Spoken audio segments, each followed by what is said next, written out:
Gemara Davkuf Kafret Amoud Aleph, en bas, les 8 dernières lignes. Ba'e Rabba, Behema Behayeha, Mahu Shetease Yad La Ever. Teko. Dans le DAF précédent, nous avions appris une mahloket entre Rabbi Meir et Rabbi Shimon à propos d'une Behema Shhuta. Lorsqu'on avait une bête qui avait eu une patte arrachée ou de la chair arrachée, mais qui était encore suspendue au corps de la bête. Exemple, il y avait un tigre qui a mordu le bœuf. Il lui a arraché une patte.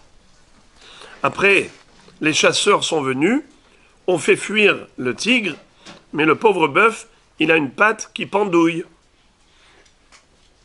Ou un morceau de chair suspendu. La question est de savoir, à propos des dynimes de la Toum'a, on sait que lorsqu'on prend un aliment et qu'on le touche, un aliment qui était tahor, et on le touche avec un reptile mort. Dès que le reptile mort, qui est une source d'impureté, qui s'appelle Avatoum'a, était au contact de la viande elle est tamée. Nachon? Si évidemment la viande avait été préalablement mouillée. Parce qu'on a une règle qu'on a répétée sans cesse, que tout aliment, pour qu'il subisse de la toum'a, il faut qu'il y ait d'abord un processus de préparation. C'est quoi? Mouillage. Un aliment, premièrement mouillé, deuxièmement au contact physique d'une source d'impureté, devient impur. Ça s'appelle Toum'at Ochalim, la Toum'a des aliments. Et on a appris également que le conducteur de la Toum'a peut être également, par exemple, le shomer. J'ai un fruit et j'ai une peau. Si la Toum'a n'a pas touché le fruit lui-même, elle a touché la peau du fruit, est-ce que le fruit est tamé? Réponse oui. Pourquoi? La Torah a considéré le protecteur de l'aliment comme l'aliment lui-même. Et parfois, il y a un conducteur qui n'est pas shomer, il est juste yad. C'est quoi yad? C'est un manche. Exemple, la tige pour tenir le fruit. Si la clémentine, elle a une tige qui nous permet de tenir le fruit. Cette tige-là, comment ça s'appelle? Yad. C'est ce qui permet de tenir. Ça tient le fruit. C'est un yad. C'est un manche. Eh bien, c'est un conducteur de Toum'a. Imaginons un reptile mort qui communique de la Toum'a était au contact de la tige, même si ça n'a pas touché le fruit lui-même, le fruit est tamé. Pourquoi? Le yad est conducteur. Le shomer est conducteur, la peau. Maintenant, on avait vu une marloquette entre Rabbi Meir et Rabbi Shimon à propos d'une bête, comme je viens de dire, qui a été mordue par un tigre et qui avait une patte qui était pendante ou un morceau de chair qui était pendant, et ensuite on a fait la shrita à ce bœuf. La question est de savoir quel est le statut de cette chair. Quel est le statut de... Bravo. La patte ou le morceau de chair qui est suspendu, est-ce qu'ils sont considérés comme déconnectés ou pas? Alors, on avait vu que d'après Rabbi Meir, Nishhata behema urcheru bedameha. Pour Rabbi Meir, il nous dit que le mouillage du corps de la bête avec le sang de la shrita, car le sang de la shrita c'est aussi un liquide, on a 7 liquides, l'eau, le sang, l'huile d'olive, la rosée, le lait, le miel, le vin, tout ça ce sont des liquides qui sont considérés comme tels pour préparer l'aliment à devenir tamé. Que si l'aliment il a été mouillé par l'un des 7 liquides, si ensuite il était au contact d'une source d'impureté, il devient tamé. Mais on a vu que d'après Rabbi Meir, le sang de la shrita, tout le monde est d'accord que le sang de la shrita, quand on fait la shrita, il y a du sang qui coule sur la bête, donc le corps de la bête a été mouillé avec le sang. Donc cette viande, désormais, elle est apte à devenir tamée.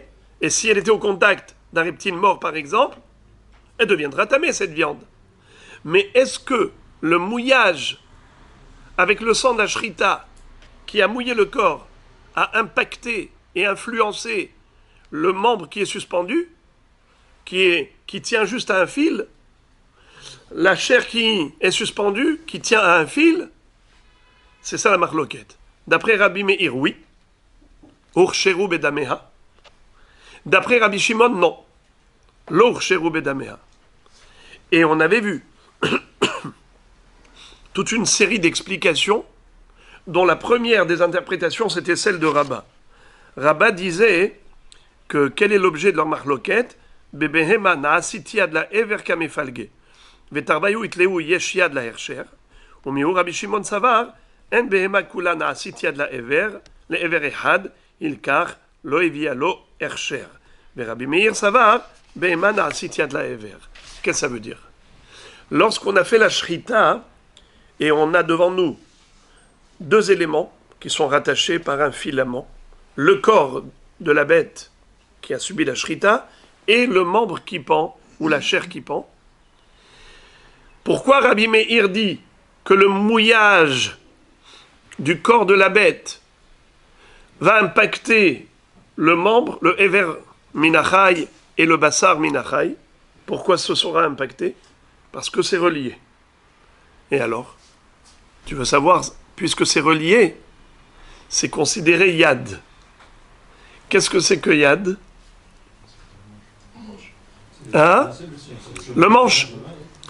Le moyen de tenir, par exemple, la tige du fruit, comme par exemple un os avec de la viande dessus, la cuisse de poulet. L'os de la cuisse de poulet est un yad pour la chair de la cuisse de poulet. Tout ce qui permet de tenir une chose qui tient l'autre s'appelle yad. Alors, Rabbi Meir dit, le corps de la bête tient le éver qui pendouille. Le éver pendant, la chair pendante, eh bien, sont considérés comme tenus par qui? Par le corps. Le corps, lui, il a été mouillé avec le sang. Est-ce que ce mouillage du corps est considéré comme le mouillage du éver? C'est la marloquette. Rabbi Meir dit oui, Rabbi Shimon dit non. Pourquoi Rabbi Shimon dit non? Je vais commencer par Rabbi Meir. Pourquoi il dit oui? Parce qu'il dit, eh bien, yesh yad la hersher. Le corps qui tient le éver, c'est le yad du éver. Si le corps a été mouillé, c'est comme si le éver a été mouillé. Rabbi Shimon dit non, pas du tout. Quand est-ce qu'on dit que le yad est annexé à l'aliment? Le manche est annexé comme la tige, comme l'os. C'est seulement lorsque cet élément qui sert de yad est quelque chose qui n'est pas important. Comme la tige, c'est pas important en soi. C'est quoi son importance? C'est que ça permet de tenir le fruit. L'os n'est pas important en soi.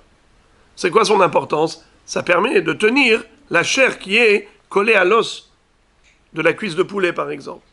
Mais le corps d'une bête, tu ne peux pas considérer que c'est le yad du petit morceau qui pendouille. Le petit morceau là qui pend, il n'est pas... Hein? Parce que la logique veut qu'une chose peu importante tient ce qui est important, mais pas l'inverse. Une chose importante ne va pas tenir ne peut pas être considérée comme étant le manche de ce qui est peu important. C'est comme ça que Rabbi Shimon raisonne. Rabbi Meir il dit comme vous, pourquoi pas? Mais Rabbi Shimon dit, eh ben je vais te dire pourquoi pas. Car la logique veut que l'élément annexe soit moins important que l'élément principal. Le corps de la bête comme yad et non pas comme faux. Non, ça veut dire le yad est attaché à la bête, puisque la bête est... Je n'ai pas compris. Pourquoi on considère le corps de la bête principal yad et non pas comme un faux? Rabbi Issachar Hayakar évidemment que le corps de la bête, bevadaï qu'il est ochel, il ne fait aucun doute qu'il est ochel, mais il a une double fonction, il porte une double casquette. Déjà, il est ochel en soi, mais en plus, il peut servir de conducteur pour l'élément annexe, c'est-à-dire le Hever Minachai qui est suspendu, ou le Bassar Minachai qui est suspendu. Par rapport à ces éléments étrangers, il est considéré comme Yad. Par rapport à lui-même, c'est évident qu'il est Ochel. Il n'en fait aucun doute. Le Chidouche ici, d'après Rabbi Meir, c'est que ce corps de la bête qui a été shrité fait office également de Yad. Oui, parce que jusqu'à présent, on a vu uniquement des éléments qui n'étaient pas Ochel, comme l'os, comme la tige, etc., qui n'avaient pas ce contact. Maintenant, si on va jusque-là, après moi j'ai la deuxième question, c'est que si j'ai deux pommes qui sont complètement touchées, je mouille la première, est-ce que la deuxième elle va être aussi mouillée? Non. Excellent. Et ben voilà, là vous avez dit quelque chose d'extrêmement intelligent. C'est-à-dire, maintenant qu'on est en train de on est en train de dire que d'après Rabbi Meir, deux éléments annexes, un important, comme là, le corps de la bête qui a été shrité, et le Hever Minachai qui est suspendu. Selon Rabbi Meir, c'est considéré comme un Yad et un Ochel. C'est qui le Ochel, l'aliment? Le Hever qui pend. C'est qui le Yad? C'est le corps de la bête. Rabbi Issachar a demandé, mais pourquoi ne dirait-on pas que le corps de la bête, c'est lui-même un Ochel? J'ai répondu, bien sûr, personne n'a dit le contraire. Le corps de la bête, c'est du Ochel, et le Hever Minachai, c'est du Ochel. Les deux sont Ochel. Seulement Rabbi Meir, qu'est-ce qu'il dit? Chacun peut servir de Yad pour l'autre. C'est-à-dire non seulement qu'il est Ochel en soi, mais puisque en soulevant en soulevant le corps de la bête qui a subi une shrita, automatiquement va se soulever aussi le petit morceau de chair ou la patte qui pendouille, ça va venir avec, sous-entendu que ce corps peut servir de manche pour soulever le Hever Minachai. Eh bien, il aura un statut de Yad. Rabbi Issachar pousse la réflexion plus loin encore et dit, imaginons deux fruits. Ils sont reliés par une tige commune. Donc quand je prends la pomme, j'ai une deuxième pomme qui me monte avec. Est-ce qu'on pourrait dire qu'en mouillant une pomme, même l'autre serait aussi considéré comme mouillé? Et donc si je touche avec un reptile mort la deuxième pomme, elle deviendrait tamée, comme si elle avait été mouillée? Personnellement, je répondrai que d'après Rabbi Meir, oui. D'après Rabbi Shimon, il y a lieu de se poser la question. Peut-être que Rabbi Shimon, il a dit non, que parce que le corps de la bête, qui est très important, ne peut pas être considéré comme le manche d'un petit morceau de chair ridicule, d'une petite patte insignifiante. C'est pour ça qu'il a dit quelque chose d'important ne peut pas être considéré comme le manche de quelque chose de moins important. Mais il est possible que si c'est équivalent, pomme et pomme, et qu'en soulevant l'une, je soulève l'autre automatiquement, il est fort possible que même Rabbi Shimon serait d'accord avec Rabbi Meir pour dire qu'une pomme est le yad de l'autre, puisqu'elles sont reliées toutes les deux à une même tige. Si on enlève la patte de l'animal, le corps va tomber. Je ne vois pas qu'on va tenir par la jambe. Non, mais l'inverse. On n'a pas dit que la patte est yad de la bête. On parle de la bête qui est yad de la patte. C'est ce que je dis. Donc c'est parce que l'importance du bœuf fait que si on soulevait la patte, il tomberait. D'accord. Ok, alors le débat est ouvert. Les frères et les amis. Regardez. Bahé Rabba. Behema behayeha. Maouchete ase yad la ever teko. Alors maintenant, on y arrive au début de notre étude aujourd'hui. Jusqu'ici, on n'a fait que d'introduction, en rappelant ce qu'on a déjà étudié. Écoutez maintenant la baya, le problème que s'est posé Rabba. Il nous dit, Rabbi Meir nous a enseigné un chidouche phénoménal qui consiste à dire que le corps de la bête qui a été mouillé par le sang de la shrita fait que le corps de la bête, désormais, il est apte à devenir tamé par ce mouillage du sang. Mais il est parti plus loin, Rabbi Meir, en disant que même le Ever Minachai ou le Bassar Minachai qui était suspendu à ce corps, étant donné qu'il y a encore un trait d'union, c'est relié par un filament, eh bien l'impact du mouillage du sang de la shrita agira pas seulement sur le corps de la bête, mais même sur les morceaux qui sont suspendus, qui sont annexes. Alors, auquel titre? Auquel titre?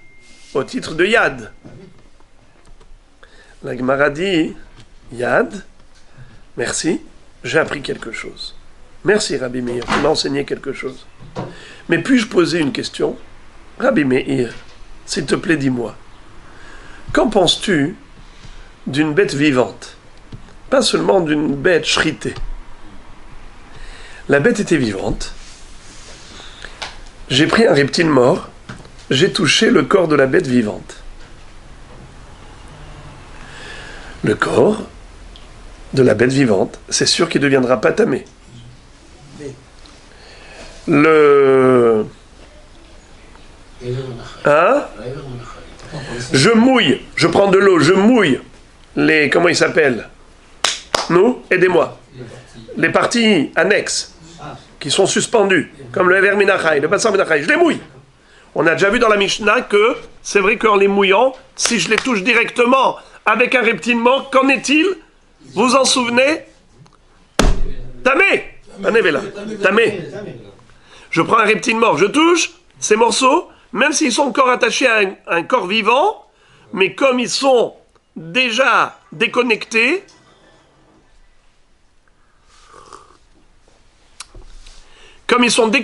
sont considérés comme ochel, comme un aliment, et un aliment qui peut devenir tamé. Alors que la bête vivante, elle, dans l'absolu, ne peut pas devenir tamé. Le corps d'un animal vivant, si je le touche avec un reptile mort, est-ce que cet animal va devenir tamé? Évidemment que non, car l'animal est encore vivant. C'est qui deviendra tamé? Que la patte qui pend, ou le morceau de viande qui pend, et que j'ai touché avec un reptile mort. Et que j'avais mouillé préalablement avec de l'eau. N'est-ce pas? C'est clair. Ça, on l'a déjà vu. La question que pose Rabat est la suivante. Quel est le din si je prenais le reptile mort et je touchais le corps de la bête? Alors j'en conviens, le corps de la bête ne pourra pas devenir tamé puisque la bête est vivante. Mais ma question est-ce que ces morceaux de chair, le Ever Minachai qui pend, est-ce qu'il deviendra tamé? Dans la Mishnah, on a dit que si on touchait directement avec le reptile mort, après avoir mouillé avec de l'eau, ça devient tamé. Alors, qu'en est-il si j'ai pas touché les morceaux? Les morceaux, je les ai mouillés. Le Ever Minachai qui pend, le morceau qui pend, je les ai mouillés. Mais j'ai pas touché avec le reptile mort. Qu'est-ce que j'ai touché avec le reptile mort? Le corps. Question, si toi, Rabbi Meir, tu considères que le corps de la bête est considéré comme yad, comme le manche de ces morceaux qui pendouillent, eh bien, qu'est-ce que tu dirais? Que en touchant le corps de la bête, même si la bête elle-même ne peut pas devenir tamée. Pourquoi ne peut pas devenir tamée? Parce que la bête est vivante. D'accord, pas à titre de bassar, mais à titre de yad. Comme tu l'as dit pour une bête shritée. Tu as dit qu'après la shrita, le corps de la bête, il devient yad pour le hercher de ces morceaux qui pendent. À tel point que le mouillage par le sang de la shrita qui va impacter le corps, va impacter aussi les membres. Est-ce qu'on pourrait dire la même chose pour une bête vivante? Peut-être oui, peut-être non. C'est un doute. Quelle est la conclusion de la Gemara par rapport à ce dilemme de Rabat? Teko. Teko, ça veut dire question qui reste en suspens Jusqu'à Mashiach. jusqu'à la venue du Mashiach.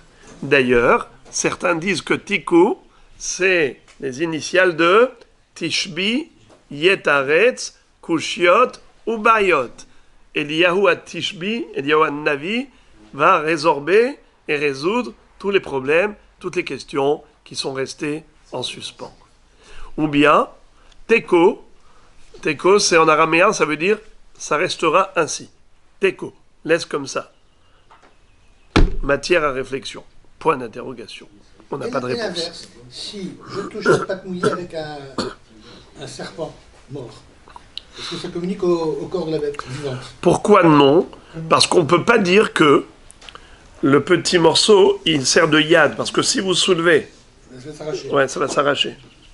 Mais on avait vu hier que, oui, en effet, d'après une version, Katan, En Gadol, Oler Imo, mais je ne veux pas rentrer là-dedans, je parle de Rabat. Rabat. Dans ces cas, quand on est sur un petit coup comme ça, qu'est-ce qu'on fait de la bête?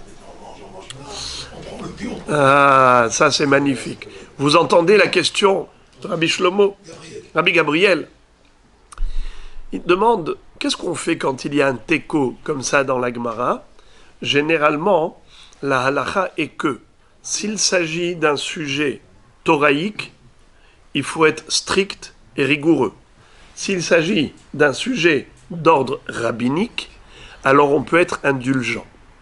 Ça fait que des oraïta, la humra, ça fait que des rabanan, la kula. Ah bon? Jamais de la vie. Pas du tout. On est par exemple bientôt Pessah, oui?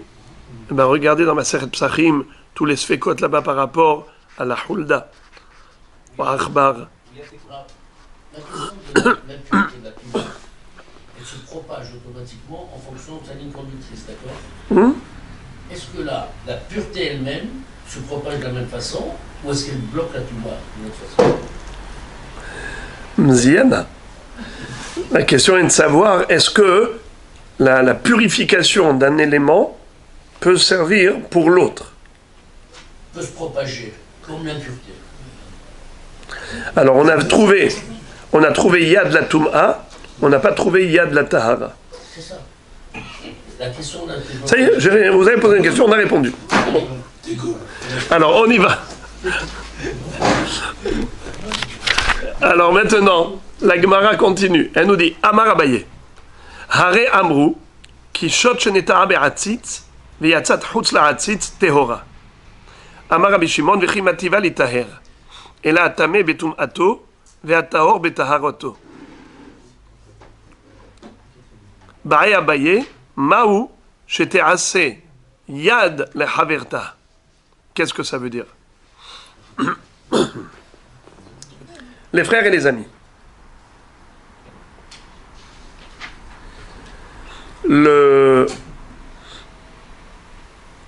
frères et les amis. Maintenant, la Gemara va se livrer à une série de recherches qui n'ont rien à voir avec Houlin, mais comme on est rentré dans le domaine des sfekot par rapport à Yad,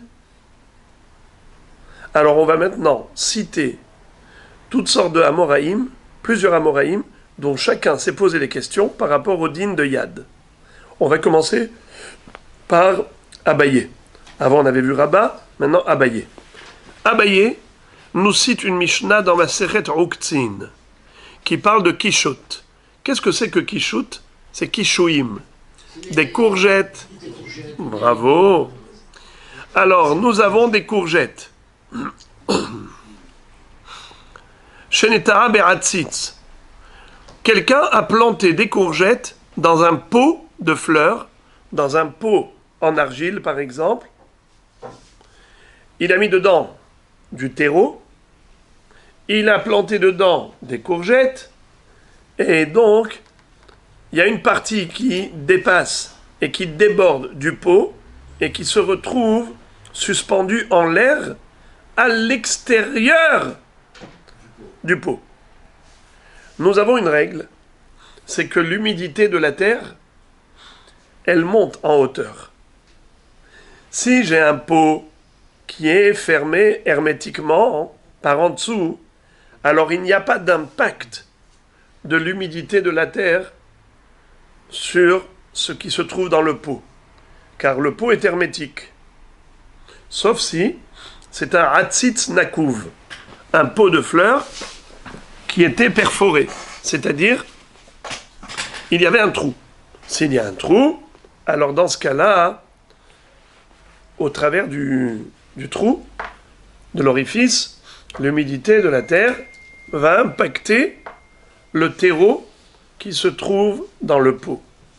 Mais lorsque c'est un pot fermé, il n'est ouvert qu'en haut, là où il y a les plantes qui poussent.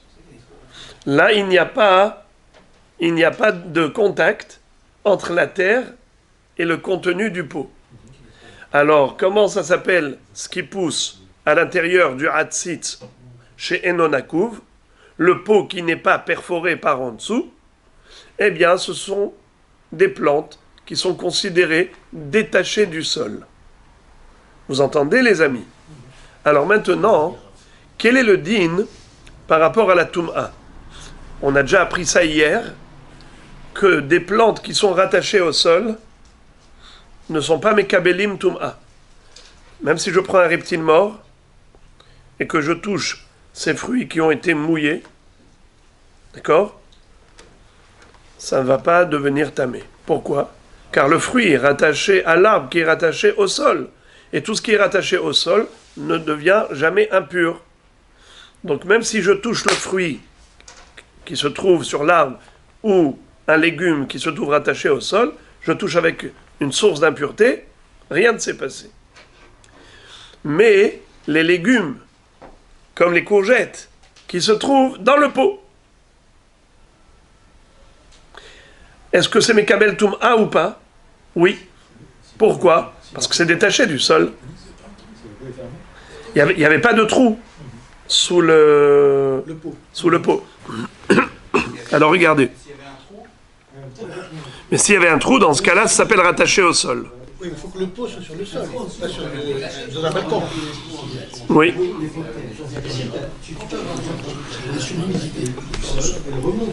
Regardez si vous... Quel rapport avec l'humidité rattachée au sol? L'humidité du sol, c'est ça, la force de la pousse, la force de la pousse qui provient du sol. Il y a dans le sol une certaine humidité qui fait pousser. Comment les plantes poussent? J'appelle ça l'humidité, ou on peut appeler ça l'air qui est produit par la terre, l'ambiance atmosphérique qui se dégage de la terre, tout ça. La rosée aussi, non? La rosée, elle descend d'en haut. Mais moi, je parle de quelque chose qui monte de bas en haut, qui monte. La terre, elle a une force de pousse. Les plantes, y poussent grâce à la terre. Eh bien, la terre, elle peut provoquer, déclencher une force de pousse de ce qu'il y a dans le pot.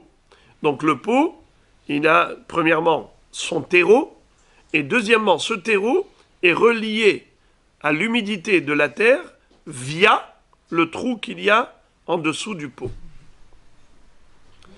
Alors regardez s'il vous plaît Rashi, qui se situe dans la 6e avant-dernière ligne en bas de la page.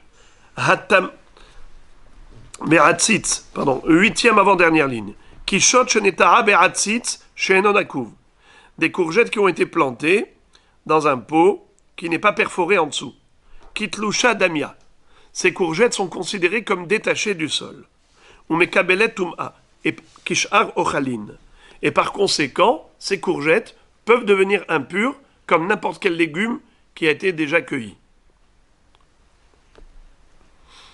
O imaitatmea harei betum'ata ve'im igdila v'yatz'a nofa lahutz ve'nota ala haaretz ve'yonek meriach haaretz derech ha'avir kimchubar damya ve'tahara kol hakishot sheba'atzitz lefi shechozrim ve'yonkim min hanof hanote chutz la'atzitz. Qu'est-ce que ça veut dire?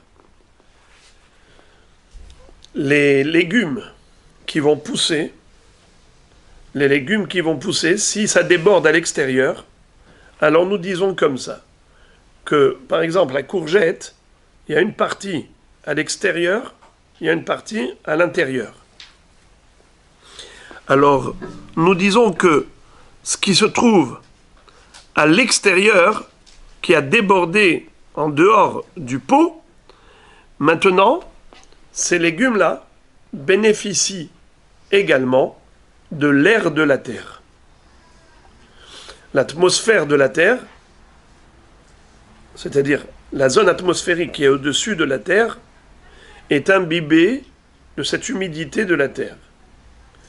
Et donc, il y a là une force de pousse qui provient du sol, qui agit sur la partie des plantes qui déborde à l'extérieur du pot. Alors maintenant, qu'est-ce que nous disons?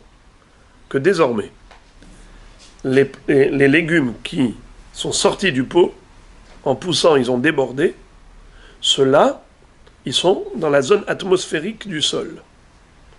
Ils jouissent de l'humidité de la terre. Bien que ça ne touche pas le sol, c'est en haut, mais l'humidité de la terre monte. Vous entendez? Sauf si c'est bétonné, carrelé, avec du marbre et du grès-cérame. Je parle de la terre battue. Si c'est au-dessus d'une terre, de la terre battue, qui peut faire pousser, ça fera pousser. Bravo! Et la partie des fruits qui se trouvent à l'extérieur ne sont pas mekabelim tum'a. Regardez ça. Areamru kishot shenetara be'atzitz vehigdila. Le légume a grandi et il est sorti à l'extérieur. Nachon? Tehora. C'est-à-dire que tout ce qui se trouve à l'extérieur, c'est tahor. C'est-à-dire que les plantes qui sortent à l'extérieur sont tahor. Et c'est qui est tahor? Vous savez qu'est-ce qu'il dit Tanakama? Qu'est-ce qui est tahor? Pas seulement la partie qui est à l'extérieur, mais même la partie qui est à l'intérieur. Pourquoi? Parce que la partie qui est à l'extérieur, qui puise de l'humidité de la terre, elle sert de conduit pour apporter cette humidité même aux kishuim qui se trouvent à l'intérieur.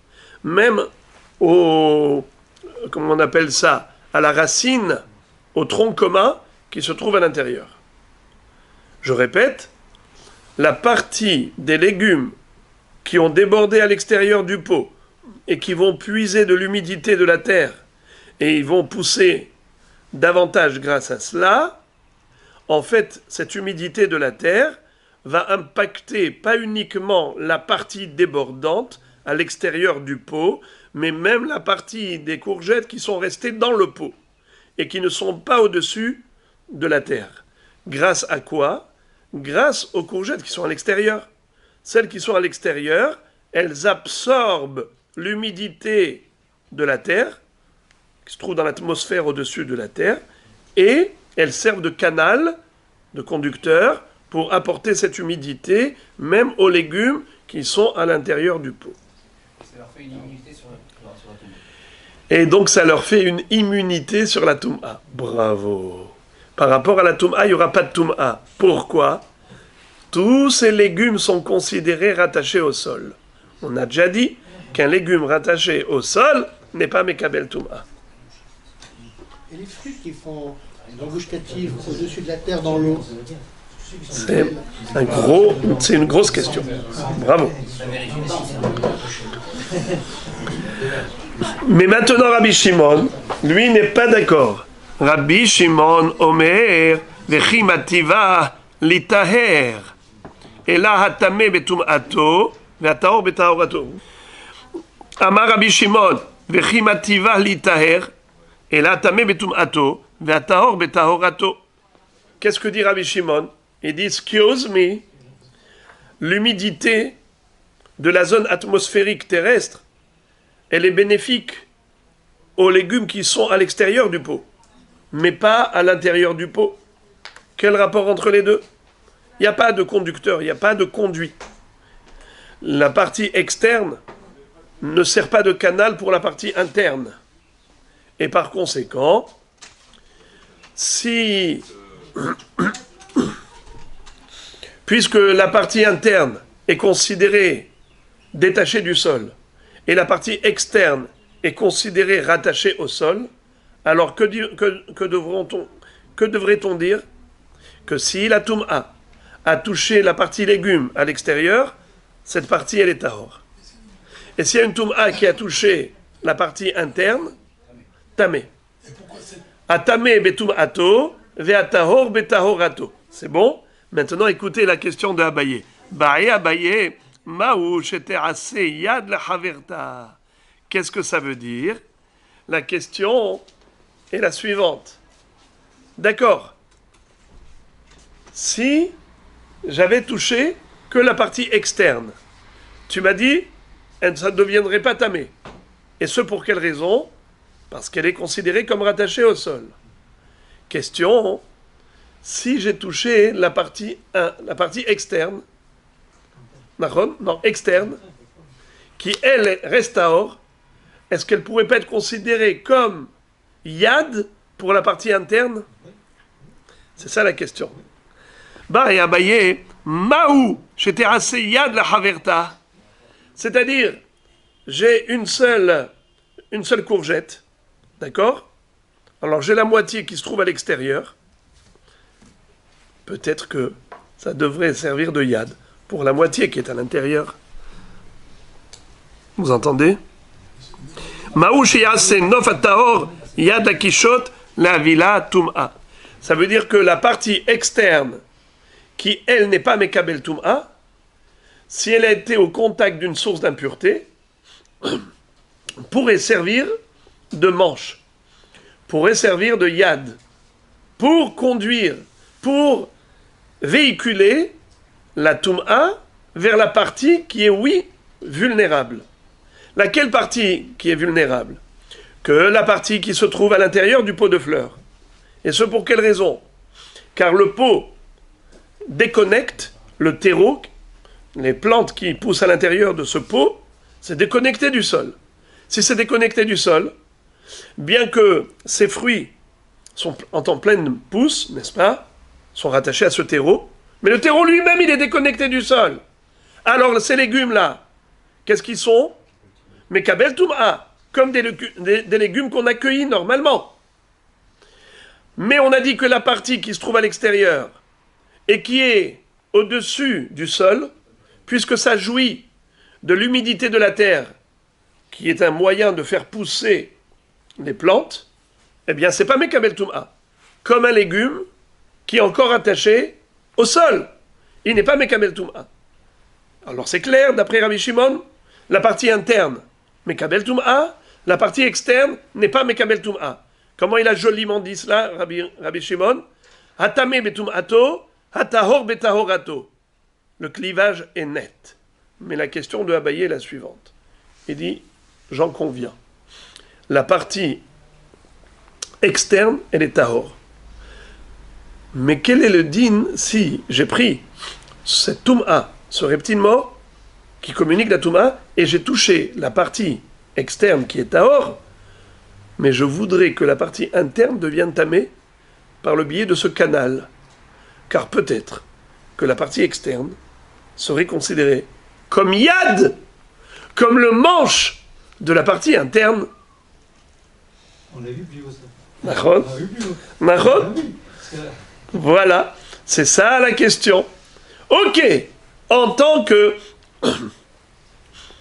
tel, en tant qu'aliment qui est susceptible de devenir tamé, j'en conviens qu'il est tahor. Pourquoi? Parce qu'il est encore relié au sol. Comment relié au sol? Pourtant physiquement il n'est pas rattaché au sol. On a dit qu'on n'a pas besoin que ce soit physique. À partir du moment où la zone atmosphérique de la Terre profite à ces plantes, eh bien c'est comme s'ils étaient reliés au sol directement physiquement. Nachon, alors beseder. À ce titre-là, ils ne sont pas Mekabel Toum'a. D'accord? Eux ne sont pas Mekabel Toum'a. Mais la deuxième partie, qui est reliée directement à la partie externe, peut-être que ça va être Mekabel Toum'a. Par quel biais? Le din de Yad, comme on a expliqué tout à l'heure, que le manche d'un fruit, comme la tige pour tenir la clémentine, comme la cuisse de poulet, tu tiens l'os et tu manges la chair de poulet, eh bien, l'os sert de conduit. La tige sert de conduit. C'est comme ça que le Abaye se pose la question. Pardon? Avec le chalet, on l'a vu. Après la partie bleue, la partie basse. Si c'est au milieu, oui. Si c'est toute la longueur. Oui, mais là, c'est un fruit entier. Moitié-moitié. Est-ce qu'on pourrait considérer que l'un est Yad de l'autre? C'est un seul fruit, ça reste quand même un seul fruit.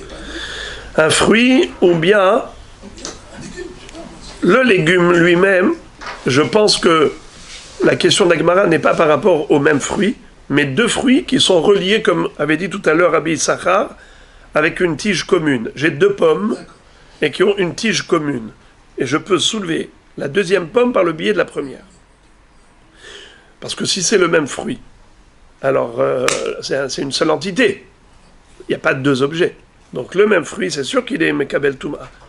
Mais la...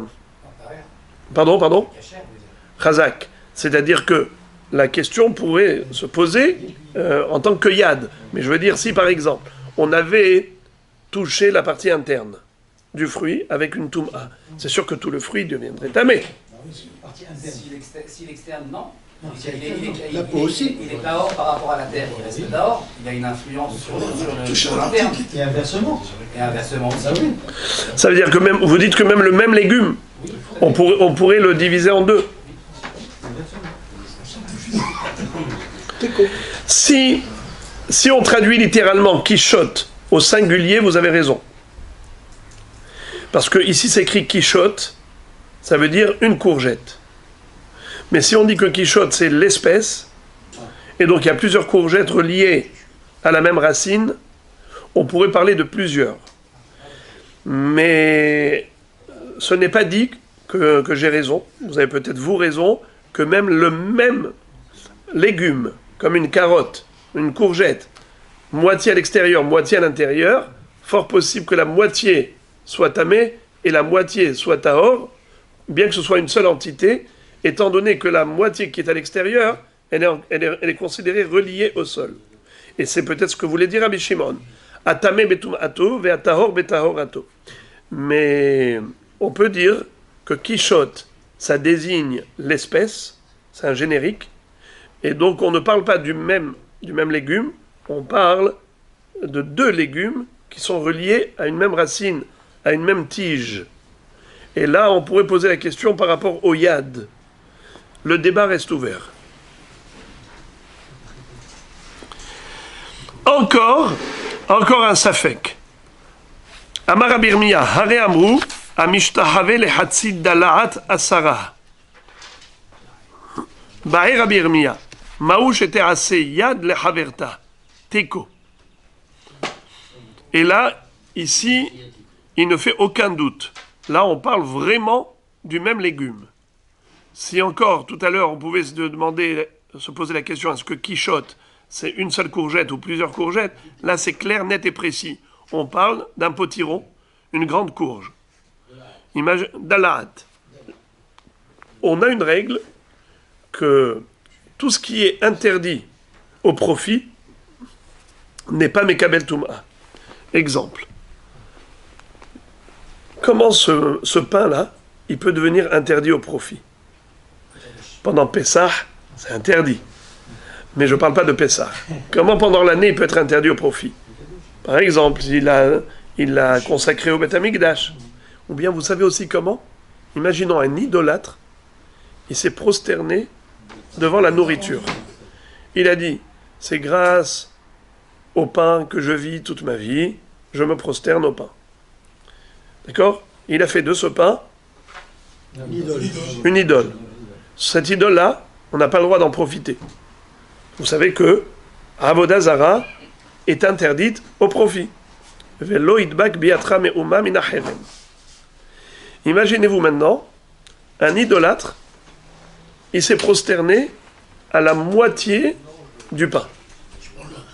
D'accord? Il n'a pas coupé en deux. Mais il a dit, je fais de la moitié de ce pain une idole. D'accord? Que de la moitié. Pas de la totalité. Ok?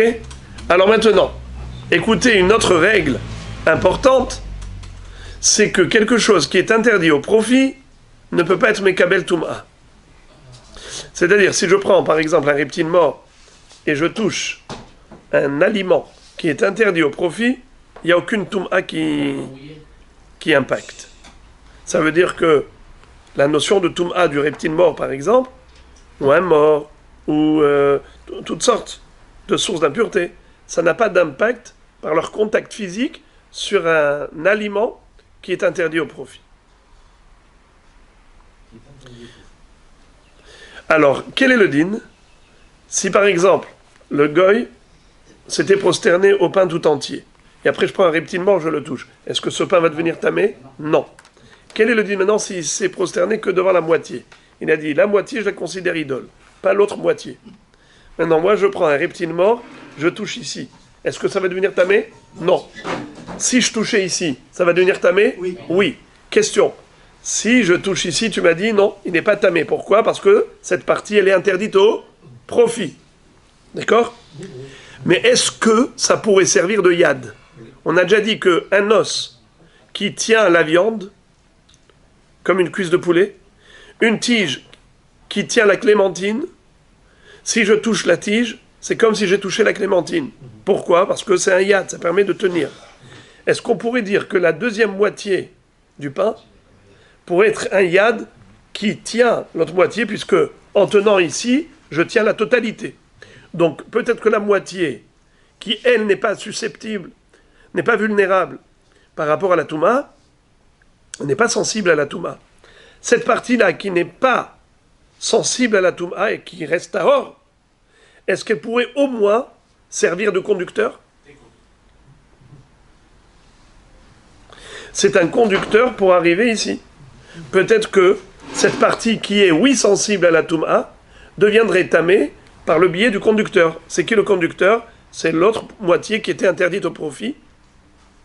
Mais à titre de yad, puisque en soulevant cette partie, je soulève la totalité.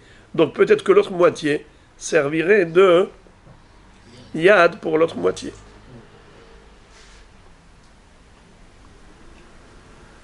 Teko, il n'a pas de réponse. Encore un dilemme du même genre. Amarav Papa. איחור של תאנה שנפשע ומעורה בקליפתה. רבי יהודה מטהר, החכמים אומרים, אם יכול לחיות טהור ואם לאו טמא. באי רב פאפא, מהו שיעשה יד לחברו? Qu'est-ce que ça veut dire?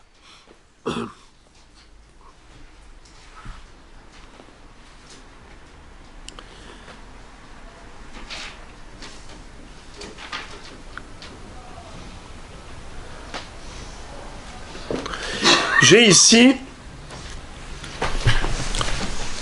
imaginez-vous, là j'ai un arbre fruitier. J'ai un figuier. Juste une chose que j'ai oublié de vous dire. Tout à l'heure, moi je vous ai parlé du pain, n'est-ce pas? Mais la Gemara elle parle d'une courge. Mais c'est la même chose. Il s'est prosterné à la moitié de la courge, de Oved Avodah Zara. Seulement, si vous avez parlé d'une courge, on a dit c'est quoi ça? Mais en fait, quand je vous ai parlé du pain, c'était plus visible. C'est pour ça que j'ai pris le pain, mais c'est pareil. Maintenant, parlons de l'arbre fruitier. J'ai un figuier. J'ai des branches de figues. D'accord? Imaginez-vous, j'ai pris un reptile mort qui communique de la Touma, j'ai touché un fruit qui était sur l'arbre. Tamé ou pas tamé, la figue? Non. Non. Pourquoi? Rattaché au sol. Bravo. Maintenant, imaginons. Il y avait une branche où il y avait plein de figues qui étaient suspendues. J'ai arraché comme ça partiellement. Mais la branche, elle pendouille. Elle pend encore, elle est suspendue à l'arbre. Pourquoi? Car l'écorce, la fine pellicule qui est autour de la branche, quand j'ai arraché, je n'ai pas arraché totalement. Et c'est relié encore à l'arbre par le biais de cette écorce. Donc la branche est déconnectée mais pas détachée. Elle est suspendue. Maintenant, je prends un reptile mort. J'ai mouillé les figues, j'ai touché les figues. Est-ce que ces figues sont tamées ou tahor? Marloquet. Ça devrait être. Bravo. Alors, selon Tanakama, regardez-moi, Rabbi Yehuda dit tahor. Pourquoi Rabbi Yehuda dit tahor? Rattaché. Bravo. C'est encore rattaché à l'arbre qui est rattaché au sol, donc c'est tahor. Excellent. Hachamim omrim, ça dépend. Im yachol lihyot tahor, im lav tameh. Si l'agriculteur venait avec, par exemple, un pansement, et il rattache la branche à l'arbre, il va coller à nouveau cette branche. Et voilà que il a réussi son coup, son traitement médical a servi. La branche a repris sa vie antérieure, et c'est comme ça que les fruits continuent de pousser. Ça veut dire qu'il a réussi à rétablir la branche dans son état d'origine, à savoir de faire partie intégrante de l'arbre. Et donc, désormais, tous ces fruits-là, ils sont considérés rattachés à l'arbre qui est rattaché au sol, donc tahor. Alors, Rabbi Hachamim nous disent, ça dépend de cela. Si potentiellement, c'est curable, si potentiellement, c'est rattrapable, et tu peux, toi, agriculteur, rattacher cette branche à l'arbre et ça va reprendre, ça va se souder convenablement. Donc, on doit considérer que ces fruits sont encore attachés à un arbre. Et donc, même si je les touche avec une toum'a, ils restent purs. Mais dans la mesure où c'est irréversible, même si on rattachait, on mettait un pansement et on essayait de recoller les morceaux, ça ne va pas tenir, c'est mort. Dans ce cas-là, les fruits sont considérés comme détachés de l'arbre. Détachés de l'arbre, évidemment, c'est Mekabel Toum'a. Alors maintenant, écoutez... C'est détaché, mais ça prend quand même la vitalité du sol, parce que l'arbre est quand même attaché au sol, même si cette branche est complètement arrachée, Si la serre ne passe plus, elle est quand même en dessous de la terre, qui, on m'a dit juste avant, la terre donne une vie au fruit qui est Bonne quand question. même pas Mekabel Toum'a. Bonne question, c'est beau, mais c'est faux. Pourquoi? Pas tout ce qui brille est de l'or. Mais la question est très intelligente, bravo. Il faut dire comme ça, la différence est fondamentale. Quand vous prenez un fruit quelconque, vous le mettez au-dessus de la terre, est-ce qu'il continue de pousser? Non. Ce n'est que lorsqu'il est encore rattaché à une racine qui pousse, c'est là qu'on peut dire que l'humidité de la terre peut lui procurer profit pour continuer de pousser convenablement. Mais si ça a été détaché de sa source, de son origine, de sa racine, ça y est, c'est un fruit qui est déjà cueilli. À quoi va lui servir l'humidité de la terre? Donc, c'est la raison pour laquelle nous disons, est-ce que c'est rattaché à l'arbre, oui ou non? Peut-être oui, peut-être non. Si potentiellement c'est rattrapable, donc on considère que ces fruits ne sont pas encore détachés de l'arbre. Donc, étant rattachés au sol, c'est pas Mekabel Toum'a. Mais si l'agriculteur ne peut plus rien faire, ça y est, c'est mort, donc ces fruits sont considérés comme cueillis. Étant cueillis, c'est un fruit normal qui est Mekabel Toum'a. Alors, jusqu'ici, ça s'est écrit dans la Mishnah.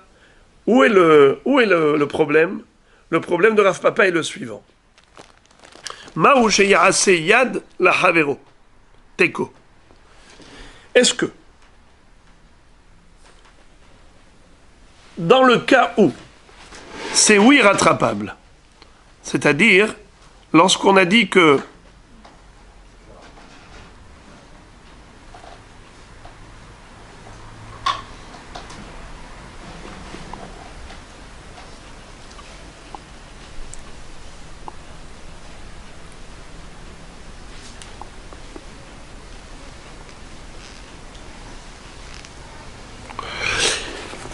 quel est le din si j'ai deux branches maintenant comme ça? L'une, elle est rattrapable et l'autre est irrattrapable. Quel est le din si la Toum'a a touché celle qui était, oui, rattrapable? Celle qui est rattrapable, qu'est-ce qu'on a dit? Elle fait partie de l'arbre, donc elle reste tahor. mais peut-être qu'elle pourrait servir de yad pour l'autre branche qui, elle, est irrattrapable. C'est ça la question. Je reviens à votre belle question de tout à l'heure. Les deux pommes, elles sont reliées l'une à l'autre par le biais d'une tige. D'accord ? Une tige commune. Deux tiges qui sont collées. Là aussi, est-ce qu'on pourrait considérer qu'étant donné que grâce à l'une, on peut bouger l'autre, n'est-ce pas ? Donc ça pourrait servir de yad. Alors celle qui est encore rattachée, qui est rattrapable, elle n'est pas Mekabel Tum'a en soi, mais peut-être que ça pourrait servir de conducteur, de yad, pour celle qui est irrattrapable, qui est considérée détachée. Ça revient à... Pour celles qui ne sont pas rattrapables. Je crois pas, les branches, elles sont rattachées au tronc, non? Oui, Mais l'autre est en train de mourir. maintenant, il y a deux branches qui sortent de... oui. Mais une comme ça. C'est le tronc qui fait yad, c'est pas les branches. C'est comme ça que j'avais compris au début, que le tronc lui-même pourrait servir de yad. Mais la Gemara, comme elle a parlé de Ehad la Haverta, Maouch était assez yad et Haverta, c'est qu'il y en a deux. Hiv et Havera, il y a deux branches. Et elles sont reliées l'une à l'autre. Et donc, en bougeant l'une, tu bouges l'autre. Et c'est ça la question. L'une est rattrapable et pas l'autre. Comment est-ce qu'on peut imaginer ? Je vais donner l'exemple suivant. Imaginons une grande branche qui est rattachée au tronc de l'arbre et une petite qui est rattachée à la grande branche. La grande branche que j'ai détachée de l'arbre, mais pas complètement, elle est rattrapable. La petite qui est rattachée à la grande branche, elle, j'ai tellement arraché que c'est irrattrapable. Donc l'une est yad de l'autre. Bien que la grande est rattrapable et donc elle s'appelle Mehoubar, elle n'est pas Mekabel Tum'a, mais peut-être elle pourrait servir de yad pour la petite qui lui est suspendue. Elle a rendu tahor. Et donc peut-être qu'elle a rentré tamé. Ah, C'est-à-dire qu'en prenant un reptile mort et je touche le yad, je rends tamé celle qui est déjà considérée comme détachée du sol. attendez, la branche qui est bonne, elle est bonne. Elle est bonne, mais elle peut servir de yad. C'est ça la question. Est-ce que quelque chose de bon peut servir de conducteur de mauvais ? Moi, à l'inverse, j'aurais compris l'inverse. Qu'elle rend bonne celle qui est en train de mourir. Rendre bonne, ça n'existe pas. Il n'y a pas de rendre bon. Il y a ou rendre mauvais ou pas. Si elle est rattrapable. Mais vous avez compris la question ? Oui, mais... Pourquoi vous vous étonnez que maintenant ? Parce que tout à l'heure, le yad était détaché, que ce soit d'un fruit ou l'os, etc. Tandis que là, le yad est attaché à quelque chose, à la terre. C'est comme l'exemple de le premier safek d'aujourd'hui. Vous vous rappelez de l'histoire de la Béhéma qui était vivante ? Oui. Rabat, il se posait la question. J'ai une bête vivante et j'ai une patte qui est suspendue. Est-ce que la bête, elle est yad pour la... C'est-à-dire, la bête elle-même, c'est sûr qu'elle n'est pas Mekabel Tum'a, mais elle peut servir de conducteur. Encore. Amar Abizera. Et là, ce sera le dernier dilemme de la Gemara, le dernier dilemme, et qui est toujours dans le même esprit. Ça veut dire moitié, moitié. Est-ce que l'un qui n'est pas vulnérable, qui n'est pas sensible à la Tum'a, peut être conducteur au moins, même si lui-même n'est pas concerné par la Tum'a, mais il peut servir de conducteur, ou pas. D'accord ? Alors là maintenant, ça va être le plus compliqué. Le sujet le plus compliqué, c'est le dernier. Amar Abizera. Hare Amru. Ha'even shebezavit כשהוא חולץ את כולה. וכשהוא נוטץ את שלו, מניח את של חברו. בעיר רבי זירא, מהו שתעשה יד לחברתה. Qu'est-ce que ça veut dire ? Nous avons une règle. Lorsque la lèpre, d'ailleurs c'est la paracha de la semaine, paracha Tazria Metzora, lorsque la lèpre a atteint non pas le corps, non pas les vêtements d'un homme, mais ça atteint la maison. Ça s'appelle Tsaraat Abatim. Nous avons une règle, c'est que au début, le Kohen va devoir changer la pierre là où il y avait la tache de lèpre, et revenir une semaine après, et il voit qu'est-ce qu'il en est. Au début, il voit la lèpre, il dit « Ah, il y a un problème ici. Mais on va attendre une semaine. Après une semaine, si ça s'est réduit, très bien. Si c'est resté ou bien ça s'est étendu, c'est que c'est tamé. Il faudra mettre une autre pierre à la place. Et après avoir changé cette pierre, si en revenant à nouveau, il y a une tache de lèpre qui a réapparu, il va falloir détruire la maison.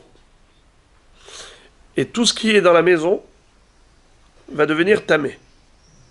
Alors nous disons la chose suivante. Quel est le din si on a deux voisins qui ont des maisons mitoyennes? La Torah nous dit qu'il faut détruire une maison, pas les deux. Venatat c'est un baït, veloshne batim, baït au singulier, pas au pluriel. Mais malgré tout, dans la première procédure où on avait dit qu'il fallait retirer une pierre et mettre une autre à la place, là, ça pouvait concerner les deux maisons. Comment? À l'époque, quand ils construisaient les maisons, il y avait la pierre angulaire. C'est quoi la pierre angulaire? C'est la pierre qui fait l'angle. Even chez Bazavit. Qu'est-ce qu'elle avait de spécial? C'est qu'elle était tellement large qu'elle couvrait tout le mur qui séparait les deux maisons, et elle était en relief de part et d'autre. On la voyait apparaître dans les deux maisons. Regardez ici, je vous donne un exemple. Là, ça c'est la pierre angulaire. Ça c'est le mur qui sépare les deux maisons. D'accord? Voyez-vous? La pierre angulaire, elle est bien plus large que le mur. Vous la voyez là-bas chez Réhouven, et vous la voyez là-bas chez Shimon. Cette pierre, à qui elle sert? À deux maisons. Lorsque le Kohen doit retirer la pierre qui est entachée de lèpre, où est-ce que se trouve la tache de lèpre? Elle se trouve chez Shimon. Mais Réhouven, Skin, il voit sa pierre retirée à cause de Shimon. Oila Racha, ve oili shreno. Malheur au Racha et à son voisin.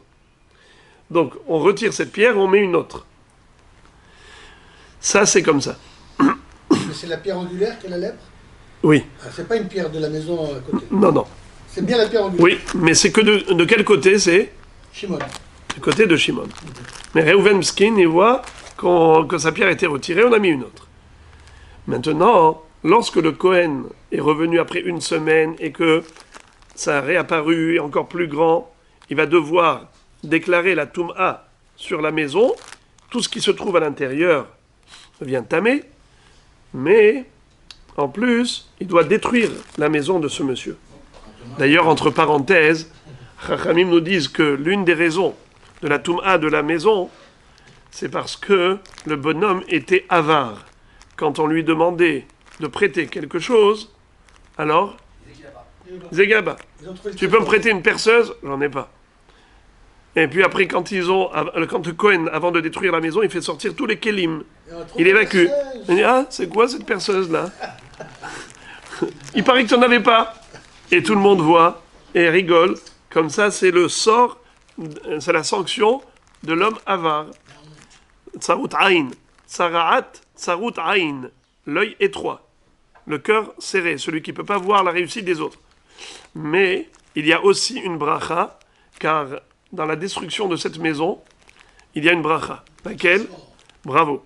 Les Émorites, les Émoriim, qui avaient entendu que les Juifs allaient conquérir Eretz Israël, ils avaient caché des trésors dans des souterrains sous leur maison.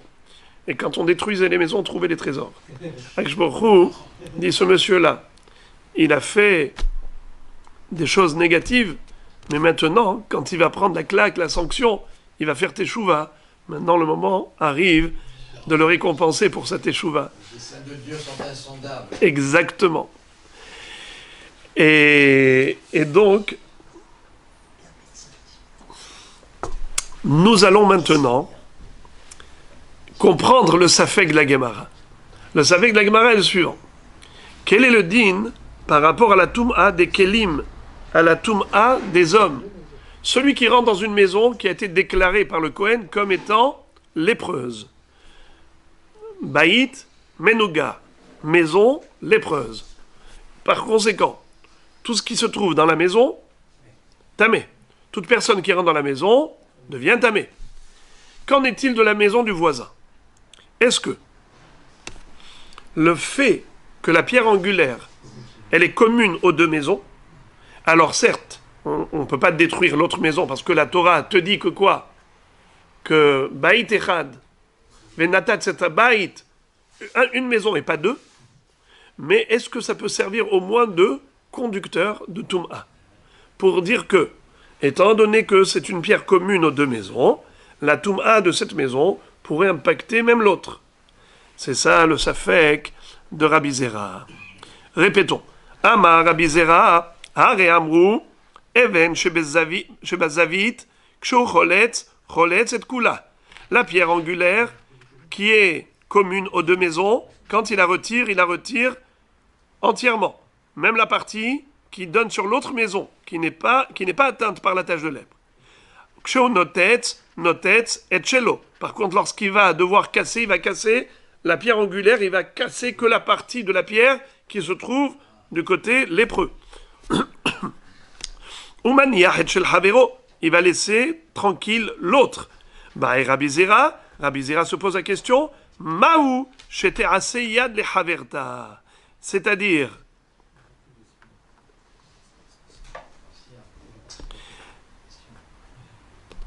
est-ce que la partie qui est bonne, est-ce qu'elle pourrait servir au moins de yad, de conducteur pour l'autre côté? Comme ça dit Rashi. Maou sheyase helek ataor, bet yad laze, leachnis tum'a, le bet havero. Deha even hamenugaat, metam'a be'ohel, kedirti ve'haba el abayit. Est-ce que ça peut servir au moins de conducteur? Réponse, Teko. Ce Safek également est resté en suspens. Il n'y a pas eu de réponse, comme pour tous les dilemmes précédents, c'est resté sans réponse jusqu'à la venue du Mashiach. Et maintenant, nous allons étudier un nouveau sujet très rapidement. Regardez. Meta behema. Mai ika ben ever minachai, le ever shel nevela. Rappelez-vous le sujet. On avait appris dans la Mishnah 3 cas de figure. Premier cas, c'est Ever Minachai, Bassar Minachai suspendu au corps d'une bête vivante. La bête, elle était vivante, elle a été attaquée par un tigre, lui a arraché une patte, lui a arraché un morceau, mais c'est encore suspendu. Je prends un exemple d'un tigre, mais ça pourrait être avec un couteau d'un homme qui a coupé cruellement une patte, mais il n'a pas déconnecté totalement.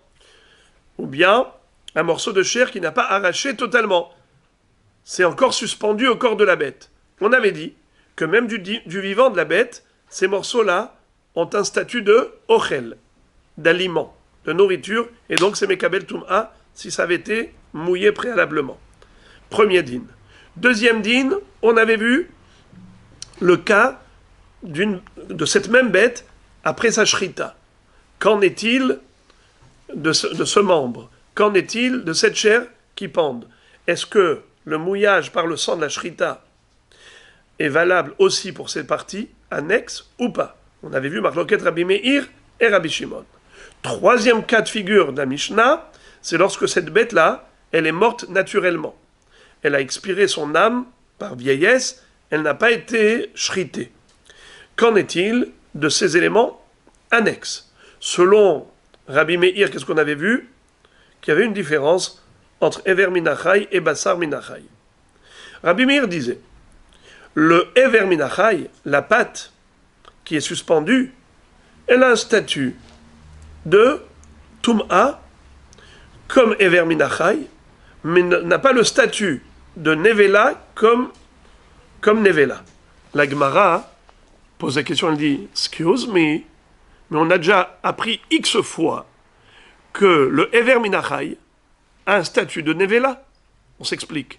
Quelqu'un qui prendrait un couteau et cruellement va aller arracher la patte d'une bête. Cette patte-là, celui qui la touche, c'est comme s'il a touché une charogne. Quel est le din de celui qui touchait une charogne à l'époque du Beth Amikdash, même de nos jours? Celui qui touche, il devient tamé. Eh bien, celui qui toucherait Ever Minachai, une patte qui a été arrachée d'une bête vivante, c'est comme s'il a touché une charogne. Alors, quel est le sens des paroles de Rabbi Meir? On ne comprend rien. Il te dit, cette patte-là, de cette bête qui est morte, aura le statut de Ever Minachai et pas le statut de Nevela. Pourquoi? Parce que tu dois imaginer, comme si, avant la mort de cette bête, la patte s'est détachée totalement. La patte a été arrachée totalement. Il n'y a plus aucun trait d'union avec le corps de la bête. Quel est le din? Ça s'appelle Ever Minachai. Mais c'est donc pas Nevela. La Gemara dit, excuse me, quel est le statut de Ever Minachai? Tu prends une bête vivante, tu lui arraches une patte. Quel est le statut de Ever Minachai? C'est Nevela. C'est tamé comme Nevela. Alors qu'est-ce que tu es en train de me dire là, Rabbi Meir? Tu me dis, c'est un statut de Ever Minachai, mais pas Nevela. Mais c'est blanc, bonnet, blanc. J'ai rien compris. La Gemara répond très joliment à cette question. Elle dit, je vais te dire la différence. La différence, c'est si maintenant, j'ai pris un couteau et j'ai coupé un petit morceau de chair. Si je prends un kazaït, comme le volume d'une olive, de la chair d'une nevela, et je touche ce kazaït, quel est le din? Je suis tamé? Oui. Si je prends la patte que j'avais arrachée d'une bête vivante, je coupe un petit morceau, un kazaït, je le touche, je suis tamé? Non. Bravo. Bravo. En tant que Ever Minachai, où il y a des os, il y a de la chair, il y a des tendons, en effet, nous avons un Ever, un membre entier qui a été arraché au corps de la bête, eh bien là, je peux lui octroyer le statut de Nevela. Mais si de ce Ever Minachai, je retire un petit bout, c'est que de la chair, il n'y a plus de Touma. C'est que en tant que Ever Minachai que c'est Nevela. Par contre, la vraie Nevela authentique, une vraie charogne, si tu coupes un petit bout de chair, ça reste Nevela. Gros morceau, petit morceau, c'est la même chose. Voilà la beauté de l'enseignement de Rabbi Meir. Quand tu lisais dans la Mishnah, on ne comprenait rien. C'était tellement opaque. Tu dis, attends, Rabbi Meir te dit, ce Ever Minachai, quand Meta Behema, c'est Metame ke Ever Minachai, ve'eno Metame ke Ever Nevela. Et on essayait de tourner dans tous les sens, on ne voyait pas le sens de cet enseignement. La Gemara nous éclaire les yeux. C'est pour ça que étudier les Mishnayot sans étudier la Gemara, c'est dangereux. Tu es sûr de te tromper. Alors regardez maintenant ce que nous dit la Gemara. Mai ika ben ever minachai le ever shel nevela, ika benayhu basar haporesh mimenu, de ilu basar haporesh me ever minachai lo metame, me ever mina nevela metame. C'est ce que je viens de vous dire. Maintenant la Gemara cherche la source biblique à cette différence. Ever minachai de metame maikra, amar avuda marav, dirti vechi yamut mina behema, anogia benivlata itmar ad ha'erev. D'où sais-je? D'où sait-on qu'un Ever Minachai est métamé comme Nevela? Tu as une source biblique? Oui. Vechiyamut min ha-behema. La Torah, quand elle nous parle de la Tum'at Nevela, l'impureté d'une charogne, d'une bête qui est morte, elle nous dit min ha-behema. C'est quoi min? Hein? Provenant de Chazak. Chazak. Min ha-behema, qui provient de Behemot. Mais attends, dis-moi, les animaux. Pourquoi tu me dis Mina Behema, parmi les animaux? C'est pour te dire, provenant, comme vous l'avez si bien traduit, bravo, Rabbi Nissim, Hazak. Hazak, Hazak. Mina Behema. Ça veut dire que une partie de la bête est considérée comme la bête elle-même. Une partie de la charogne est considérée comme la charogne. Mais comment une partie de la bête est considérée comme une charogne? C'est le membre qui a été détaché du vivant de la bête. La Gemara dit, merci, tu m'as appris quelque chose de nouveau, mais j'ai une objection. Nous avons une règle. On ne peut pas apprendre deux choses, de faire deux drachotes d'un même pasouk. Or, ce pasouk, il a déjà été exploité pour un autre enseignement. Lequel? Haïmi ba'el l'egdeidach, d'amar avuda marav, ve'amre madnita tana, ve'chiyamut mina behema,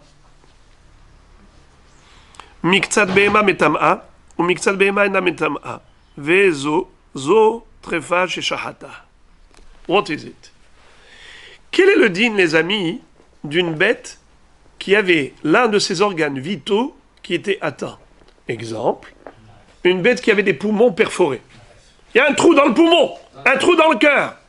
Trefa, ça s'appelle terefa. Bien que la shrita était parfaite, au niveau du mouvement du shochet, c'était un super sakin, il a respecté tous les critères de l'opération shrita, tout est bien.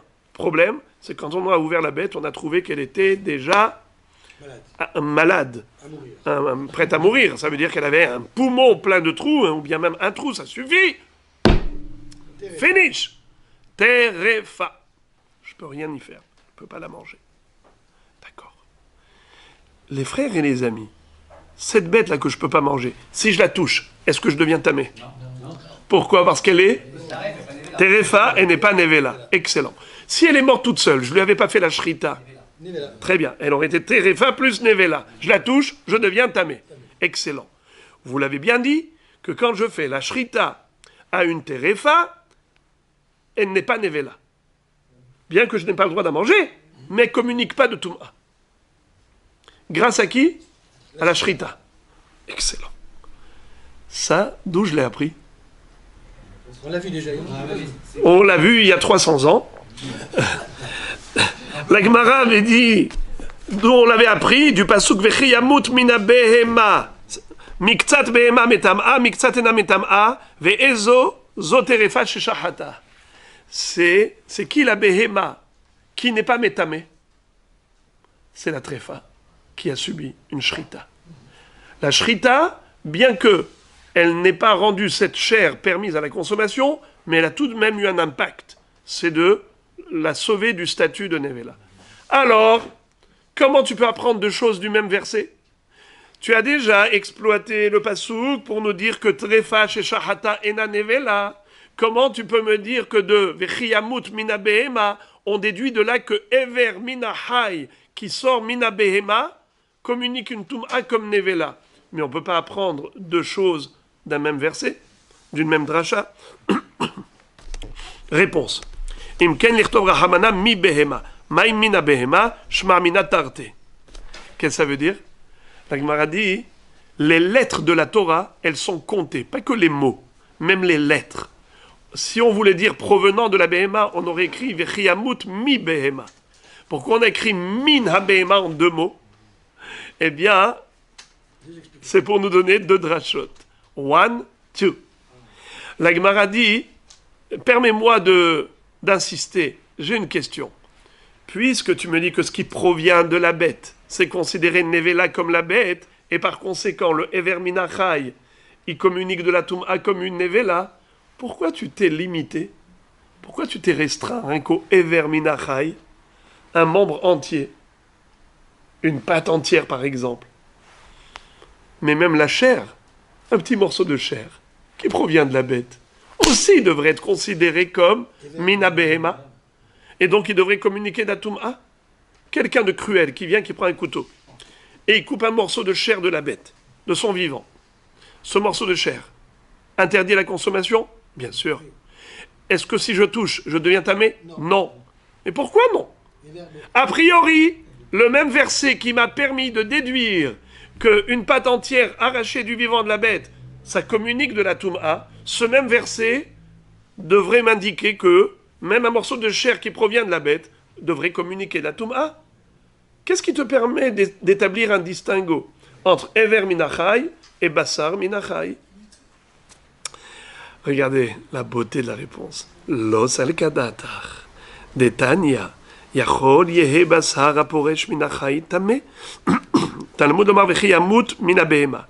Mamita shena osa halipin, afkol shena osa halipin. Divrei Rabbi Yossi Aglili. Rabbi Akiva omer behema.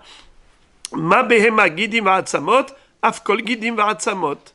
Rabbi Omer behema, ma behema basar gidim va'atzamot, afkol basar gidim va'atzamot. Écoutez ça. 3 réponses. En fait, 2 qui font 3. La première, c'est celle de Rabbi, comment il s'appelait? Bravo! Ah, Rabbi Charlie, là je suis épaté. Rabbi aussi à Galili, c'était lui le premier. Il va donner la réponse suivante. Il va dire, étant donné que on parle ici de mort de la bête, de la mort de la bête. Il dit la mort, c'est quelque chose d'irréversible. Tu peux faire revivre un mort? Non. Pareil, quand on te dit qu'une partie de la bête a été retirée, c'est quelque chose qui ressemble à la mort, c'est-à-dire irréversible. C'est quoi? Si tu as coupé par exemple une patte, un membre, un organe, c'est irrécupérable. Il ne va pas y avoir une nouvelle patte qui va pousser. Par contre, si tu as coupé juste de la chair, eh bien il pourrait y avoir une régénérescence. Tu fais des points de suture, hein, la peau, tac tac, tu l'amènes chez le vétérinaire et tu vas voir qu'au fil du temps, il y a de la chair qui va se reconstituer. Une patte entière ne peut pas se reconstituer. Un peu de chair, oui. Dos et dos. Qu'est-ce qui pourrait communiquer de la Toum'a que ce qui ressemble à Mita? Un Ever Minachai, un membre qui a été retiré, c'est un membre qui est mort. C'est-à-dire c'est irréversible. Exactement comme la mort qui est irréversible. Tandis que le Bassal, Minachai, bien que ce soit Minabehema, pourquoi ça ne communique pas d'Atoum'a? Parce que c'est pas Mita. On ne peut pas lui attribuer le terme de mort parce qu'il n'y a pas de mort, c'est toujours attrapable. Ça se régénère. Ça c'est Rabbi aussi à Galili. Rabbi Akiva donne une autre réponse et Rabbi, c'est qui Rabbi? Rabbi Uda Anassi, qu'on appelle Rabbeinu Akadosh. Il dit à peu près comme Rabbi Akiva, à une différence près. Et la Gemara, évidemment, va poser la question, elle dit, je ne comprends pas, c'est quoi la différence entre les deux? Concrètement. Alors regardez, Rabbi Akiva va dire qu'il faut que ce soit quelque chose qui ressemble à la bête. Le Ever Minachai, ça ressemble à la bête. Mina Behema. La bête, c'est quoi? Il y a dedans de la chair, il y a dedans des tendons. Pardon, il y a dedans des os et des tendons. Alors il faut os plus tendons. La chair, il n'y a pas d'os. Dans la chair, il n'y a pas d'os. Naron, il n'y a pas forcément des tendons. Il me faut les deux. Comme la Behema, elle est constituée d'os et de tendons, ainsi le Ever Minachai, il est métamé. Mais Bassar Minachai, il n'y a pas d'os, c'est pas métamé. Rabbeinu Akadosh, il dit, il faut 3 éléments. Os, tendon, plus chair. En hébreu, Bassar, Gidim, Atzamot. Si tu as les 3, tu as les conditions requises pour communiquer la Toum'a par ce membre que tu as retiré de la bête. Pour ça qu'il dit Ever Minachai. C'est quoi Ever Minachai? Bassar, Gidim, Atzamot. Tandis que Bassar tout seul n'a pas les 3 éléments, donc ça ne ressemble pas à Behema, par conséquent, il n'y a pas de Toum'a. La Gemara demande, entre Rabbeinu Akadosh, qui a dit 3 éléments, Bassar, Gidim, Atzamot, et Rabbi Akiva qui n'a exigé que 2 éléments, Gidim, Atzamot. Quelle est la différence entre les deux concrètement? La Gemara de répondre, Ika ben Naihu. Maï Ika ben Rabbi Akiva. Les rabbis, Ika ben Naihu Arkuva. Qu'est-ce que ça veut dire? Arkuva. Arkuva, c'est le genou. C'est-à-dire le bas de la patte de la bête. Ce qui est relié au sabot. La partie inférieure de la patte d'une bête, en dessous de l'articulation du genou, eh bien cette partie-là, il y a des guidim, il y a des tendons, il y a de l'os, mais il n'y a pas de chair. Il n'y a pas de chair dans la partie basse de la patte d'une bête. Bravo. Bravo. Alors, est-ce que quelqu'un qui aurait cruellement sectionné une patte d'une bête, mais que la partie inférieure, en dessous du genou, dans la dernière articulation, la plus basse. Là-bas, qu'est-ce qu'on a? Le sabot, on a l'os, on a de la peau, on a des tendons. Il n'y a pas de chair. Est-ce que ça s'appelle Ever Minahai, que ça communique la Toum'a, oui ou non? Selon Rabbi Akiva, Ça dépend pour qui. selon Rabbi, non. Selon Rabbi Akiva, puisqu'il dit que ça suffit qu'il y ait de l'os et des tendons, alors ça communique la Touma, ça s'appelle Ever Minachai. Selon Rabbi, non, puisqu'il n'y a pas de chair. Il faut 3 éléments pour que ça communique. Et d'ailleurs, après ça, la Gemara pose la question, elle dit Ben Rabbi Akiva le Rabbi Yossi Aglili, Mai Ika Benayhu, Amar Rav Papa Kulia, Veniv Sefataim Ika Benayhu. La Gemara demande quelle est la différence entre Rabbi Yossi Aglili et Rabbi Akiva. C'est-à-dire, Rabbi Yossi Aglili avait dit que pourquoi le bassar ne communique pas de la Toum'a. Pourtant, ça provient de la Toum'a. Pardon, ça provient de la BMA. Qu'est-ce qu'il avait dit Rabbi Yossi Aglili? Étant donné que la chair, ça se régénère.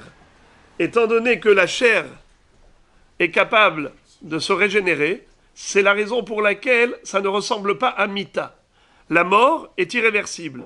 Ainsi, le Ever Minachai, quand tu le retires, il n'est pas rattrapable. Il ne va pas repousser. Un membre ne va pas repousser. La chair, oui. Alors écoutez ça. La Gemara dit, quelle est la différence entre les deux? La différence entre les deux, c'est les lèvres ou bien les reins. Si tu coupes à une bête des lèvres, est-ce que les lèvres vont repousser? Non. Est-ce qu'il y a dedans des os? Non. Pour Rabbi Akiva qui exige os plus tendon, alors, en effet, il n'y a pas d'os. Dans les lèvres, il n'y a pas d'os. Donc, c'est pas métamé. Pour Rabbi Yossi Aglili qui a dit que ce qui est irréversible, ça ressemble à la mort qui est irréversible, alors quelqu'un qui couperait des lèvres, ou bien par exemple le rein, un rein, koulia, un rein, il n'y a pas d'os.